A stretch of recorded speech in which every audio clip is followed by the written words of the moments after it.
Wanneer alles tot stilstand kom en verstaan sy heenkomme vind, staan ek alleen in die stilte, op soek na wie ek eens was, wie ek is. In die berge van hoop gaan ek skuil, waar drome staar en asemhaal, maar selfs daar ek hoop soms swaar, 'n las wat aan die hart bly vasklou. Ons raak vasgevang in hoop, soos voels teen 'n onsigbare draad, gevangen in ons eie menswees, met vrae wat nooit regtig praat. Sal ek myself weer vind, as die wêreld my loslaat?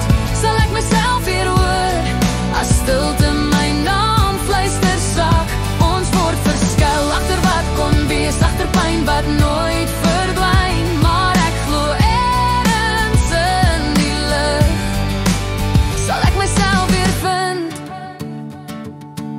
Ons bou mure uit wat seer maak, noem het beskerming, noem dit tyd, maar elke muur dra herinnering van liefde, verlies en spyt. Verskuil word ons agtergelaat, tussen wie ons was en wie ons wou wees, 'n hart wat leer om aan te hou klop, al voel hoop soms soos verlies. Sal ek myself weer vind, as die wêreld my loslaat?